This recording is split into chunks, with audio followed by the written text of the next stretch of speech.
write about. Trying to figure out what it's all about. Existentialist. Am I worth anything or just discount? I don't know. I don't know. I don't know. That was great sounds of Watts with Outside on WNHHLP 103.5 FM New Haven. Myself, Preston, with my partner in crime, Long Island Rays, Elm City Made. His name is EZ BlueZ. And we got the one and only OG Blurred himself, the supervillain to many, the superhero to ones that matter, the one, the only, the professor. This is Three Nerds Venting, a special portion of Preston and EZ BlueZ, and let's get to it. Overrated, underrated, waste of time. Holiday specials, holiday TV and film specials. Professor, I'm going to have you go first. Okay, so my overrated Hallmark movies. Easily, hands down. All of they them, just doesn't matter. recycle them. It doesn't matter. They just recycle. So it's like it's the same story. Different actors, might be different genders. It might be, a white actor versus a black actor, but it's the same movie. It's the same exact movies. And it bothers me a lot because they even sometimes mess with the classics and try to redo the classics. Leave them alone. Leave them alone. So those are my overrated. My waste of time is those same thing. The horror ones, the horror holiday movies. Stop it. Just stop it. Just stop it. I love a good, Krampus story. But sometimes they get a little ridiculous. And I don't like I still believe in the magic of the holidays. Okay. I still right. I still believe in the magic, and I don't want it to be black magic. That's down. You know what I'm saying? I really wish they would like leave those alone. The underrated to me has always been those Rankin and Bass. The Santa Claus is coming to town. The Year Without a Santa Claus. Those movies. I always thought that those had, even to this day, even though like my kids are like they're watching them and be like, that kind of looks awful, Dad. Yeah, because they're used to like the special effects, but they still love them. They still love the charm of them, and the songs and stuff like that. And again, that's really from my childhood, but they still stand up now. You know what I mean? So I think that those shows are the ones, and even though Bruce Willis said Die Hard isn't a Christmas movie, it is. It is a Christmas movie. It Bruce is a Willis Christmas is a movie. liar. That man has dementia, and he doesn't know what the truth is anymore. Oh my God, it is a Christmas movie. The Wiz, that's a Christmas movie. Yes. There are certain movies that are clearly Christmas movies that you know what I mean, and we're not talking about National Lampoon Christmas Vacation. We know that is. We're not talking about A Christmas Story. We know that is, but there are just certain movies that just have this charm. Willy Wonka and the Chocolate Factory, in my opinion, that's a Christmas movie. We watch it during the Christmas time. But those are the movies that are highly underrated that you can go to and you'll feel like not only the nostalgia of them, but it just puts you in a good mood. And so those are my picks. My waste of time. Every Lifetime movie. Not a fan. Trauma seeing my mother and grandma play it every holiday time. Lifetime movies need to go. I am not a fan of them Hallmark at all. You got your Hallmark. I got the alternative. Maybe it's their competition. Maybe they're going one-on-one against each other with Lifetime and Hallmark. But every Lifetime movie, if you are 35 and up, you know what I'm talking about. You definitely know what I'm talking about. Every Lifetime holiday special, I cannot stand. Overrated. Simpsons Treehouse of Horror. I love The Simpsons. I don't mind The Simpsons, but I think they do overrated with their Halloween specials each and every year. It's not needed. It's just digging in the well, making people watch it. Fair. Underrated. Professor, you will appreciate this. Every Peanuts holiday special has never been bad. Mm. Do, do, do, do, do, Everyone has do, never do, been do, bad. The Easter do. one was good. The Christmas one was good. The big pumpkin Halloween one, which is my favorite, that has, I love it how you do the close up on yourself, has definitely been top tier. There hasn't been a bad Peanuts I holiday am special a ever. fan. Even the I think they had a St. Patty's Day special. I gotta look down. They have one with St. Yes. Patrick's Yes. Day. That was a Yes. good episode. Every holiday theme Peanuts one is a good one. That Peanuts should be brought down to future generations. I But it's really agree. hard to find. I know it's on Apple TV, but it's not really as told enough because like our parents, brought on these Christmas special to us. Same thing should be brought down for the Peanuts. There has never been a bad Peanut special ever. You can debate me on this one. I will win. That you can't. You're right. You're right. Every Hands one of down. them. Let me tell you something. I was so convinced that the Great Pumpkin was real. Same when I was little. When I was little, I was Correct. so Yes. convinced that the Great Pumpkin was real. I almost missed out on Halloween one time. Hmm. I almost missed out. But oh my goodness, you are right. Yes. Yes. That was a great pick, I man. try. Great pick. I try. When I'm right, I'm right. You are Easy right. Blues.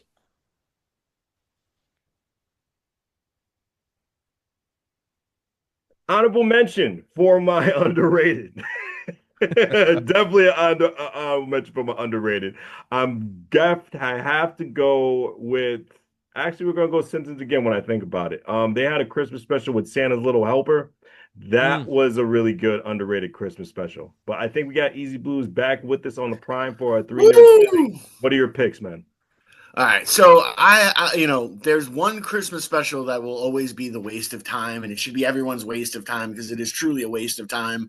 And for those who've actually watched this show a bunch of times, understand that it's a punishment in my house. That's how much of a waste of time it truly is, and that is the Star Wars holiday special. Facts. Facts. So bad, it's so bad, it's so bad, it's so bad, it's not good. Oh, So that is by far the biggest waste of time is that Star Wars special. Although, as much as I love to see as many Wookiees as possible, I have a soft place in my heart for some Wookiees. Um, I don't care. hmm. It's just I don't care. And then overrated. I go with you guys, and I say that's the same type of thing because if you look at the people who produce the movies, the same people who produce the Hallmark movies are the same people who produce the Lifetime movies. So it's the same freaking thing. And it also used to be known as the USA movies before USA became a That's network. right. Holy crap. Forgot about All right, that. I Yep. got you. I got you, folks. I got you. So at the end of the day, those movies 100% waste of time because one, it also always ended in a positive note. You never had like the whole family breakup or anything like that or anything. It always ended in a positive note, and that never truly happened in real life. Mm. So it was really annoying, and it pitched a fake world to you. And then underrated. I have to. I agree with you guys. It's either the Peanuts or it has to be the claymation. Yeah, You the Rankin know, and Bass joints, man. yeah, those. I don't know. But those were so incredible, and the elf that wanted to be a dentist, and that's Oh, yes. and Rudolph the Red-Nosed Reindeer, and all of those incredible things that are so they're so you watch them now and it's like wow this is kind of cringe but the story still stands up Yeah. and that's really really really really amazing and to know that a lot of these things came from records Mm-hmm. Mm-hmm. where they were just listening to it and people would create the story from listening to the record itself. I think is pretty darn amazing. There was just this purity about it that Hmm. it it was like what you it was something magical. Right. It was something really, really magical about it. And I think that the Peanuts did the same thing for me too. It was just this purity about it, Hmm. and it was like this Right. really like sweet, you know, thing. Yeah, wow. It took me back. I was having a moment. Flash. Let's continue. Let's definitely continue the moment. Which shows you love that you would not recommend for the casual viewer? Which shows that speak to you the most? It can even be movies too. Let me just put it out Hmm. there. It could be You know, movies or any type of project. Matter of fact, let me add an additional to this. You can even put an album on there. Mm. What album, any type of entertainment to you that speaks for you that you wouldn't really recommend to someone of the casual taste, that average, everyday, normal person? so me being like a huge anime fan, right? Mm-hmm. There's like a few that I love. I think that they're amazing. Right. But if you if you don't really understand like how wild Japanese culture can be and how their Right. perception of the world is and how their perception of American is, are, then you'll be thrown. You'll be thrown. Hmm. A lot of it's like, over sexualized or over this or a little bit too violent.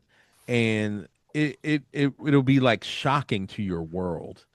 There's this series called Berserk, and the action is like top tier. The storyline is like really, really good. It's messed up. Like when you like really figure out what's going on in the story Mm-hmm. and the character, but holy moly. If you're a casual watcher of that stuff, you're not ready. You gotta back up off. Goblin Slayer is another Hmm. one. You gotta back up. You you they're not for the faint of heart. They're not for the faint of heart. Some of the themes in some of these shows and stuff. Especially Berserk. That one it'll really, yeah, you'll be like, yeah, I don't ever have to watch anime again. That was too much for me. Like there are some that are really, really, really like serious with some of the themes, and it's like an extreme. You know what I mean? Like I love like a good isekai. I love a good isekai. Isekai means, for those that don't know, Mm-hmm. isekai means the character died in the real world, Mm. and they went to a fantasy world. They're reincarnated in a fantasy world, and that fantasy world has like guilds, and you end up with superpowers. You might be the main character, Mm-hmm. but you end up in a world where it's fantastical and stuff, and your life is now going to be amazing because you may or may not be a hero. Mm-hmm. So, but yeah, but there are some that I just won't ever recommend unless you got time on your hands and you're mentally stable because there are some wild ones that I've seen. Hmm. That's fair enough. That's fair. Yeah. For And this is coming me, from a guy that love anime, by the way. So there you go. I appreciate the culture. It's a huge culture, and Oh, it's so good. more popular now than it was 10 to 20 years ago. And Yeah, I hope it yeah, continues to grow. I really me do. too. Me Definitely, too. man, because it's been mind-blowing. Just the stuff that we haven't seen. I mean, I think I recently saw Akira. That was Okay. Mm. That amazing. was that was my first real full anime that I Yeah, like movie that I've ever seen. yeah, like peep Akira. I think it's on HBO Max, but definitely peep that. It's just amazing and groundbreaking. And there was something dream, like the title like is in my head. I can't figure it out, but I can Mhm. go on and on. But it's a really amazing art form and everything. Just like get into it. Start off with anyone. Yeah. The every The, stream search you have has great material of anime. I was talking to some of my students about it Hmm. recently, and I gotta tell you, some of the Korean studios and the Chinese studios, Right. their anime, it's not even anime. Well, it's beyond anime, in my Hmm. opinion. They're on the Japanese animes, but like they're on them. Hmm. Like my current favorite besides Black Clover is Solo Leveling, and Hmm. it's from a Mm. Korean studio. And whoa.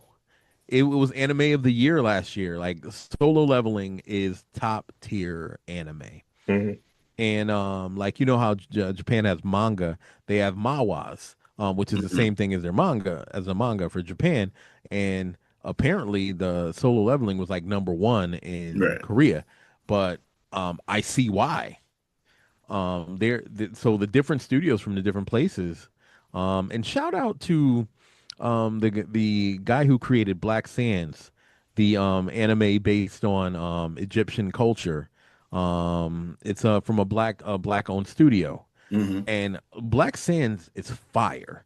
I don't work for them. I'm not, getting paid to say anything. Folks, look it up and watch it. It's like it's been amazing. Like read it, read the manga. It's phenomenal. It's absolutely incredible. But yeah, it's they've done so much over the years. Like I said, and I go back to the '70s with with Gotcha Man and Sailor Moon and the Mm. Shogun Warriors and stuff. So I've been watching anime for a very very long time when it was called Japanimation. It wasn't even called anime yet. Hmm. I Mhm. remember when it was So Japanimation. yeah, so woo, The woo, Japanimation Nation. yeah. Oh my goodness, I used I love that stuff. I love it.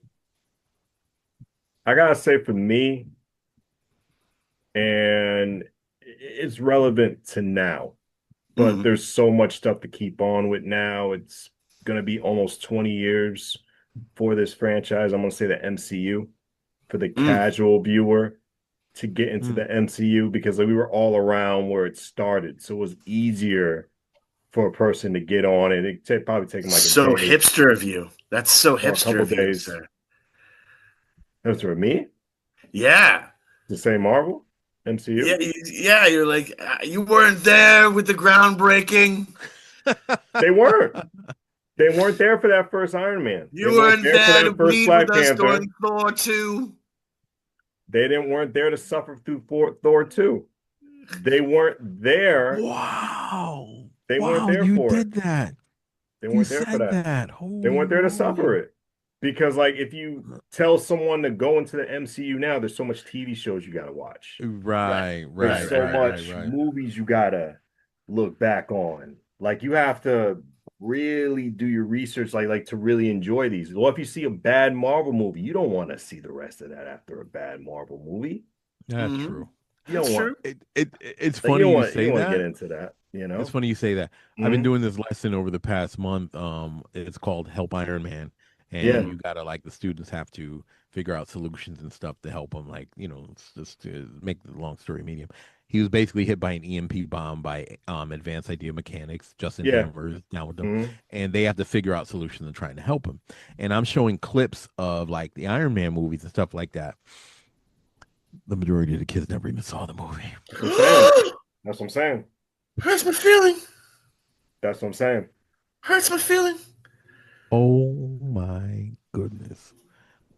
And I'm like trying to explain to them, like I literally showed them the 616 comic book, all the suits, Hmm. because they're Yeah, thinking, oh no, that's the Mark II. Cause that's I was like, no, that's not the Mark II. And I exactly. had to show them, and they were like, oh, the Avengers. And I was like, no, that was not the original Avengers.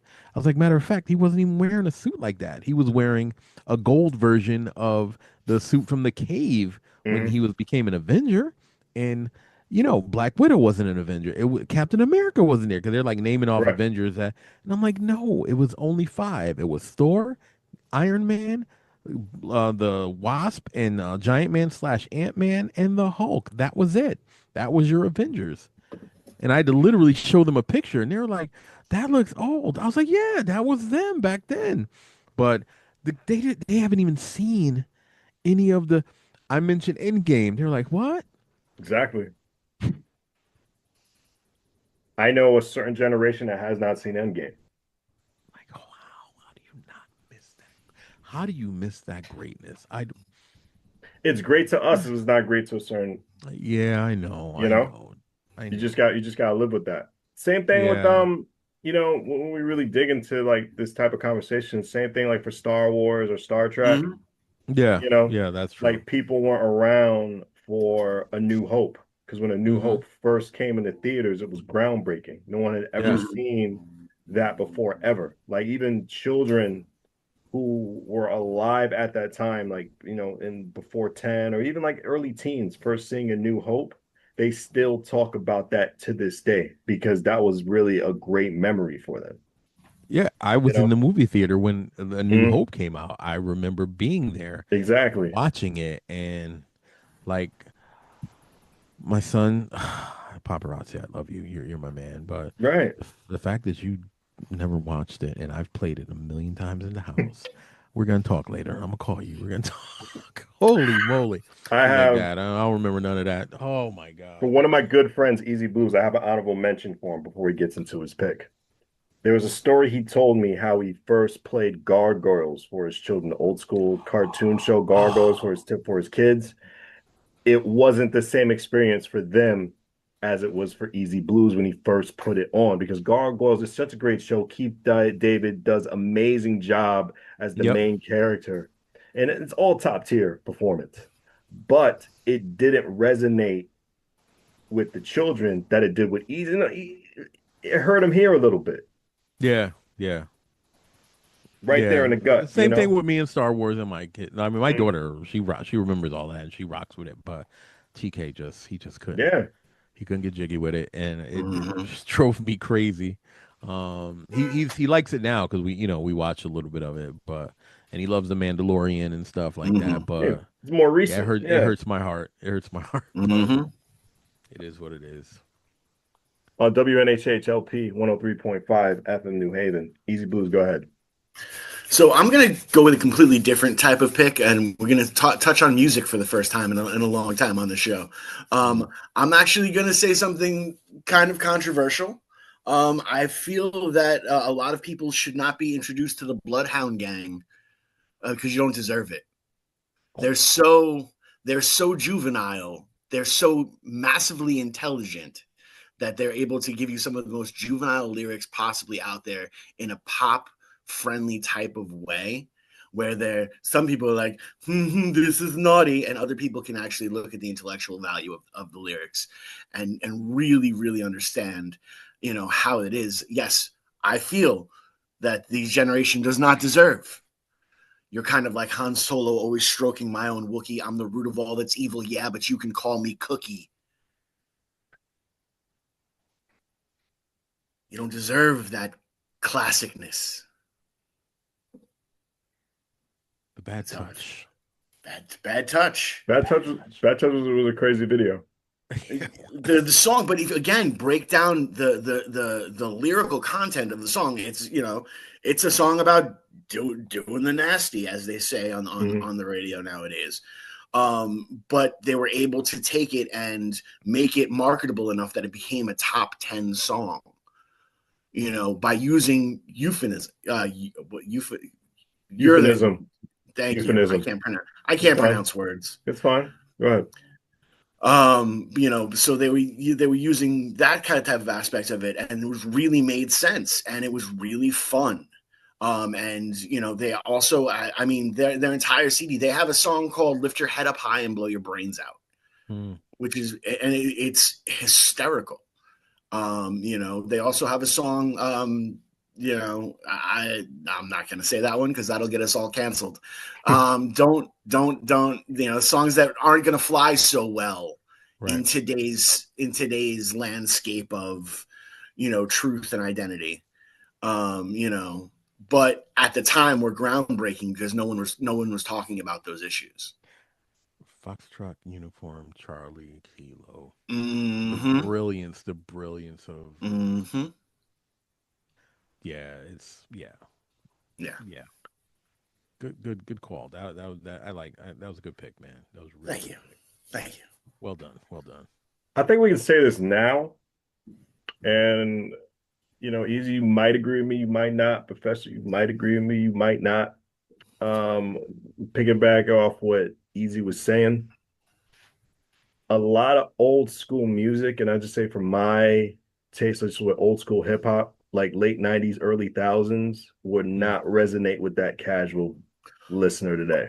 Oh No, heck no, not at no. all. If I played, yeah, Yeah, play DMX. yeah, I was gonna say That DMX is dark when you and play hell is hot. DMX is hip hop. DMX is beautiful Mhm. hip hop meant for the culture. We don't care that he pretended he was an FBI agent and tried to get onto a plane with a gun.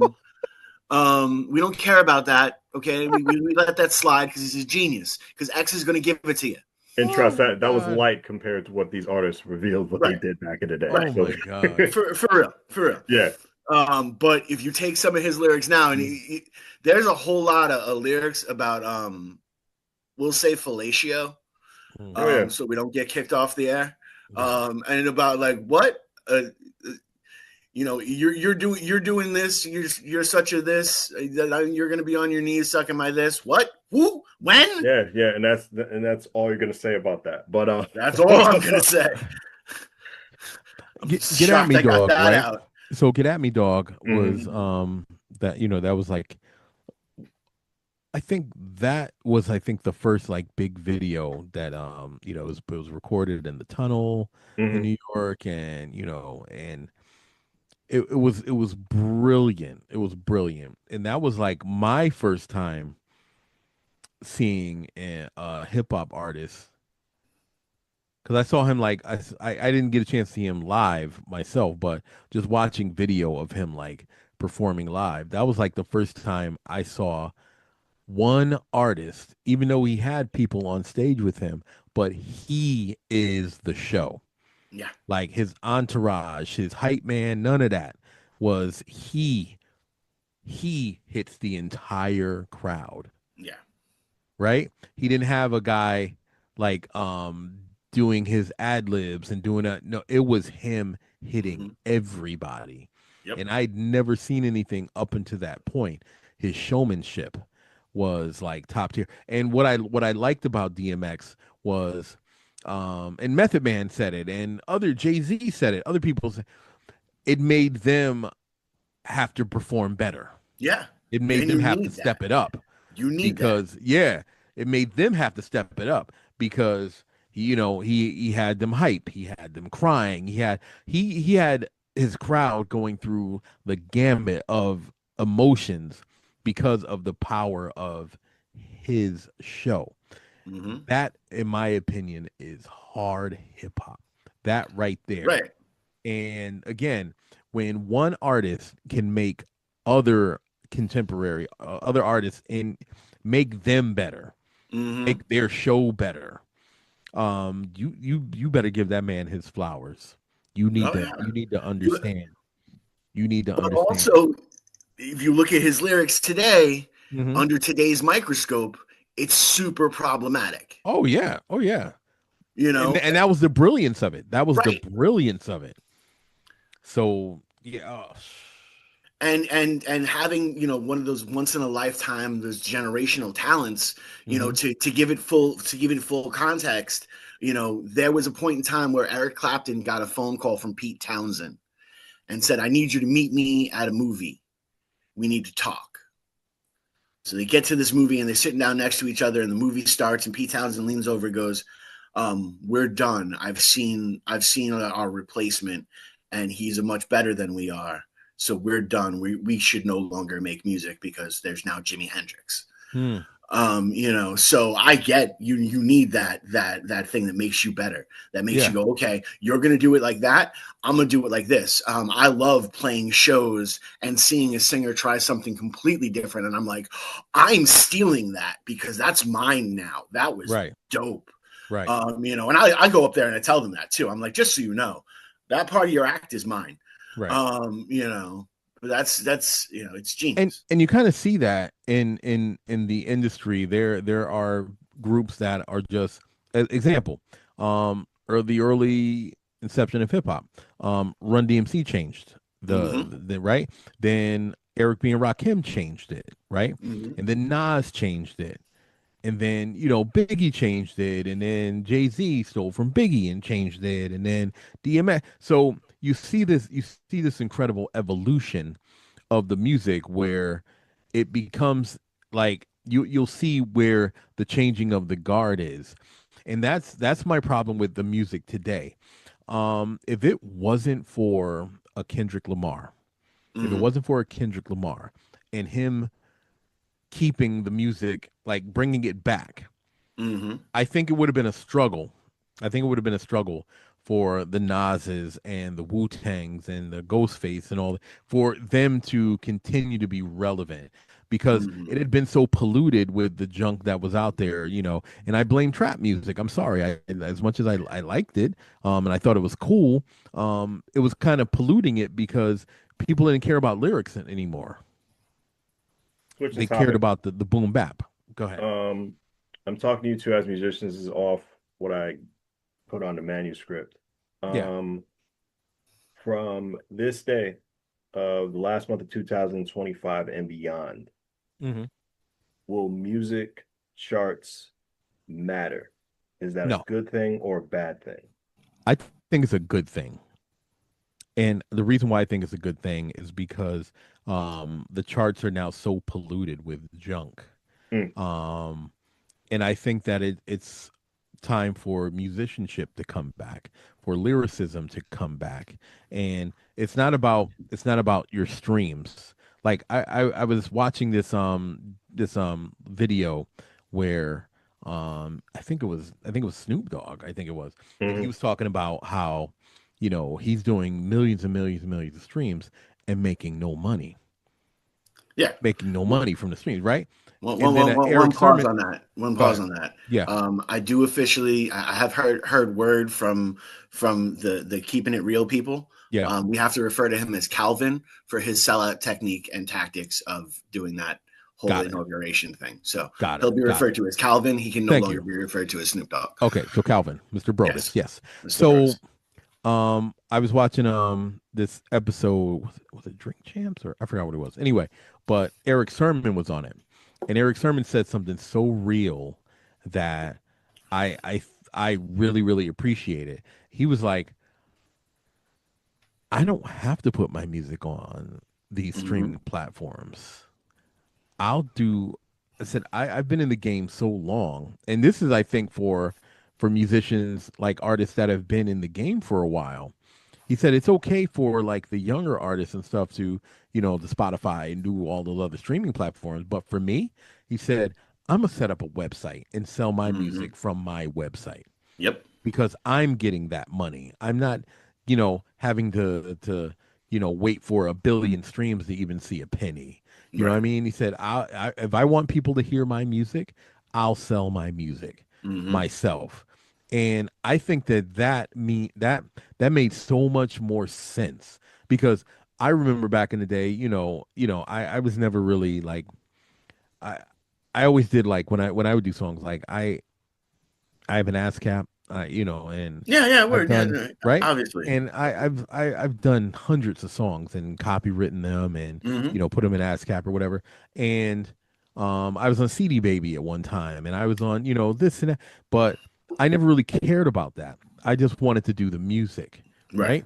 And being like an indie artist and stuff from as a kid and seeing like going to venues and returning to venues and stuff like that. That's really what I cared about. Like I was so focused on, the art of it and the music of it that um caring about the platforms and the streams really never meant anything to me. Whereas like now it's so easy for anybody to get on one of those platforms and stuff and get your music out there and stuff and hope that people will listen to it. That's fine. But for a lot of these older artists and stuff like that have been in the game, like the Wu Tangs and the Ghostface and the Method Mans and all that, and the Eric Sermons and stuff like that, it is better, in my opinion, to show them love because they're the reason why we're even doing this, right? But them having their own platform, their own websites and stuff, like I totally respect Easy that I get to buy your music from a website and you get the money. Word. I respect that and I like that. Word. That's the direction I think that the music should go back to. These streaming platforms, stuff like that, yeah, for people to listen to it, sure, why not? But I think the artist needs to be getting their money, especially they put their blood, sweat, and tears into their art. This, like I said, the streaming platform thing is cute, but that's again for listening. But you want my album and you want to get you buy my album from me. Right. Right. And that's one of the key things that moving forward is really, really, really, really doing incredibly well. I mean, we've seen it with Fake Four. Fake Four is an incredible record label dealing with hip hop and different stuff like that, and they even do free Sember, where they release a free downloaded thing on Bandcamp. They're just amazing. The way they do that, it's an incredible marketing. But also they have the music to back it up. They have the lineage to back it up. They have those different type of things to move forward. So it's crazy. It's absolutely crazy. I believe we've gotten so far off topic. No, we're actually like going in topic. You guys answered my question, but you just extended it. But let's go into a new topic since we're kind of much on this music wave. AI with music. Your guys' thoughts? I think the biggest mistake that Drake made during that whole battle was utilizing AI for the battle to have the Snoop Dogg voice and the Tupac voice, right? Yeah. That was a huge mistake. Again, I being a tech guy, utilizing AI, like I'm using AI right now to help me, make what game I'm working on, right? Yeah. I'm helping with some coding and some ideas for images or whatever. But you might as well not even write or do anything then. If you're going to be letting AI, get that deep into what you're doing musically, like lyrically and stuff like that, what's the point? You're no longer an artist. You're no longer an artist to me. AI is the artist. That's the one if you're having AI write songs for you, you're no longer an artist. In my opinion. Again, I'm not slighting anybody that's doing it. If that's what you do, that's fine.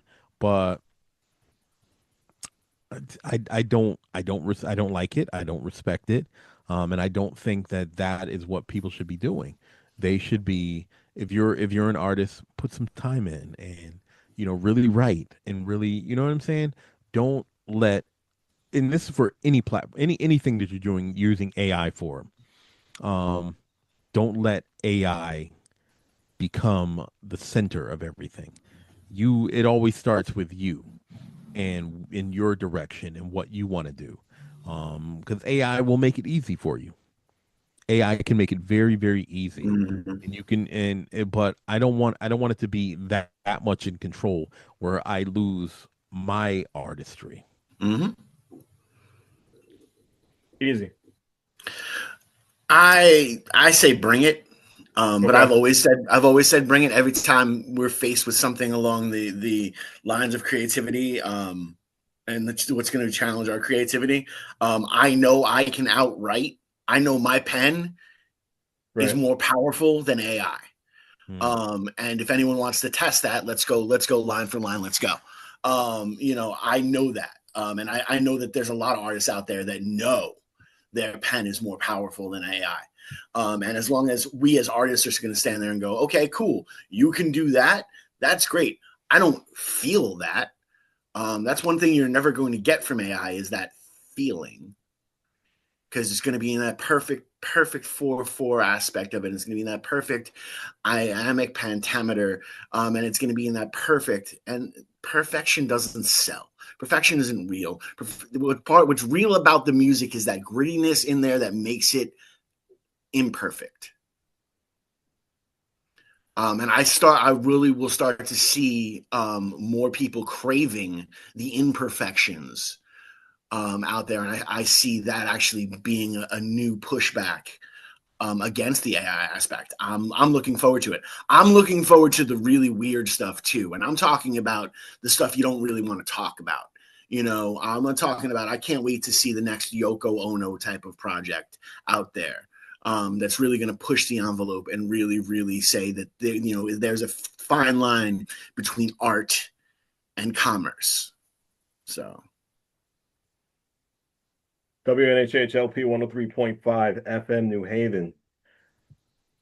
We got Star Wars 50th anniversary next year. 2 years. They said next year from what I heard. 2027, which is 77. Thank you. But it's going to be released next year. Okay. That's awesome. And they said the 50-year anniversary. So I'm just restating that story. Okay. And we also got the Avengers Endgame re-releasing before Doomsday. How we feel about that?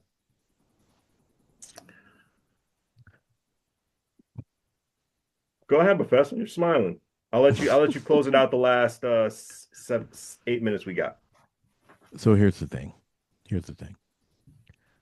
It's coming from the same place. The House of Mouse is coming from the same place.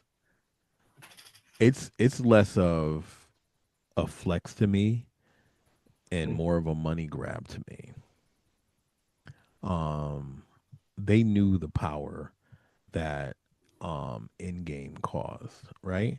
They know the legacy of Star Wars and how it was brought back to life via the Mandalorian, Andor, and et cetera, they knew that whatever they do from this point on, because thankfully they're moving past those terrible 3 last Star Wars films. Hopefully they're moving past that and they're going in. And again, seeing what they did with Andor and the Book of Boba Fett and Ahsoka and all that, the direction that they're going in is the right universe. It is the right place, right? And them saying, let's just drop the OG. Let's just drop the OG, bring it back out. I'm hoping that they don't bother, remastering. It's the original. It's the original version. Yes. It's the original. So I love that. Han shoots first. Yes. I'm loving that idea that they're doing that.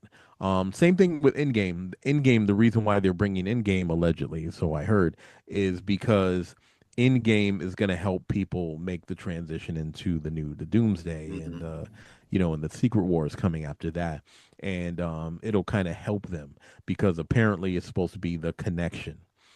So I kind of see why it makes sense, and I'm okay with it. I'm absolutely okay with it. Just don't taint it. Don't try to add anything. Don't, just let it out. Just let it out in its purity. And I think it's going to be great. I'm looking forward to it, actually. I like that take. Yeah.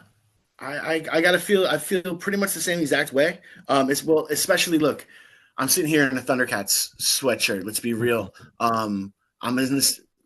We are a nostalgia generation. We love the nostalgia aspect of it, and the fact that I'm going to have another opportunity to sit and watch Star Wars in a theater is dope. Where I'm going to have that opportunity, and that opportunity now to do that, where I can go in there with gummies and fully experience the movie. It really, really works out in my favor. So I'm looking forward to it. I'm not looking forward to this. This is the end of 3 Nerds Venting. We'll see you next week. We appreciate you. Myself, Preston, Easy Blues, Long Island Rays, Elm City Made, and the OG Blurred himself. Supervillain to many, superhero to the ones that matter, the one, the only, the Professor. We appreciate you and we thank you. Be well, guys.